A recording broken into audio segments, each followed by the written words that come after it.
ನೋಡಿ, ನವಗ್ರಹ ದಂಪತಿಗಳ ದರ್ಶನ ಆಯಿತು. ಈಗೀಗ ಆಂಜನೇಯ ದಂಪತಿ ಮಂದಿರಕ್ಕೆ ನಾವು ಬಂದಿದ್ದೀವಿ. ನಾವು ನೋಡ್ಬೋದಾಗಿದೆ, ಆಂಜನೇಯ ಸೂರ್ಯನ ಮಗಳಾದ ಸುವರ್ಚಲಾ ದೇವಿ ಜೊತೆಗೆ ಯಾವ ರೀತಿ ಪ್ರತಿಷ್ಠಾಪನೆಗೊಂಡಿದ್ದಾನೆ ಅಂಥೇಳಿ. ಎಲ್ಲರಿಗೂ ಕೂಡ ಅನಿಸ್ಬೋದು, ಆಂಜನೇಯ ಬ್ರಹ್ಮಚಾರಿ ಅದು ಹೇಗೆ ಮದುವೆ ಆದ ಅಂಥೇಳಿ. ಅದಕ್ಕೂ ಕೂಡ ಒಂದು ಪುರಾಣ ಕಥೆ ಇದೆ. ಒಂದು ಸಂಹಿತೆ ಪ್ರಕಾರ ಆಂಜನೇಯನಿಗೆ 9 ಸಿದ್ಧಾಂತಗಳನ್ನು ಕಲಿಬೇಕು ಅನ್ನುವಂಥ ಆಸಕ್ತಿ ಇರುತ್ತೆ. ಅದಕ್ಕಾಗಿ ಅವರು ಕಲಿಯೋದಕ್ಕೆ ಪ್ರಾರಂಭ ಮಾಡ್ತಾರೆ. ಆದರೆ ಅದರಲ್ಲಿ 5 ಸಿದ್ಧಾಂತಗಳನ್ನು ಮಾತ್ರ ಅವರು ಕಲಿಯೋದಕ್ಕೆ ಸಾಧ್ಯ ಆಗುತ್ತೆ.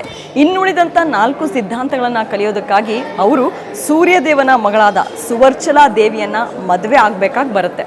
ಮದುವೆ ಆಗ್ತಾರೆ ಆ ಕ್ಷಣದಲ್ಲಿ.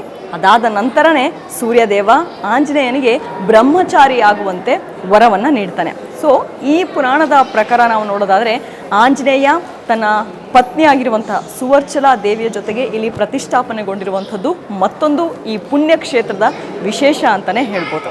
ನೋಡಿ, ಇಷ್ಟೆಲ್ಲ ವಿಶೇಷತೆ ಇರುವಂಥ ಈ ಒಂದು ಪುಣ್ಯಕ್ಷೇತ್ರಕ್ಕೆ ನೀವು ಕೂಡ ಒಮ್ಮೆ ಭೇಟಿ ನೀಡಿ ಪುನೀತರಾಗಿ ಅಂತ ಕೇಳ್ಕೊಳ್ತಾ ಇದ್ದೀನಿ.